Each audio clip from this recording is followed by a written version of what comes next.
Okay guys, ngayon, ang aga namin nagising kasi maaga yung client namin. Pero bago kami pumunta ng shop, may nakita kaming ukay. Ito.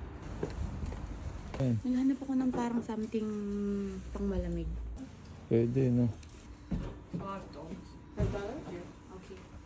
Just $5. $5. Limang Magkano piso yun? lang. 5 piso. 5 lang. Ang ganda yan. Panlamig yan. Maganda tong brand na to.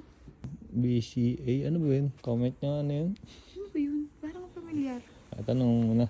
Kunyari hindi ka excited. Guys, bigyan ko kayo ng tips kapag nag-ukay kayo. Dapat hindi nyo ipapakita na gustong-gusto nyo yung isang item para hindi nila taasan.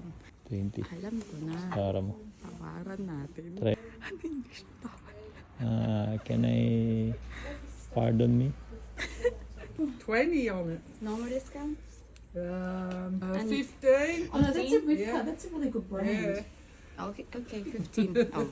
Never ka bang nagawag tawad dito? Talaga? Sabihin mo lang ate, no more discount. Oh, di ba? Ganun lang. Sabi ko pa kanina, ayoko mag-ukay. Kamusta Pasko dito, te? Pasko? Ayun. Punta ka lang sa mga kapamilya mo, kain-kain doon. Pagkatapos yung wala. Yung hindi talaga nila dito parang wala lang. Wala lang. Oo. Sige. Excuse me, how much for this one? 5? Can you do 3? Okay. No? You're lucky to get it for that. Yeah. Okay. Because we love Melbourne. Alam nyo na yung mga hack, kapag pupunta kayo na ibang bansa, maghanap kayo ng thrift shop. Yan, makakatipid kayo sa mga gastusin. May bago pa kayong damit. Alaban lang talaga. Lalaban nyo lang. 20 lang may damit na ako. Panglamigan. Lalang.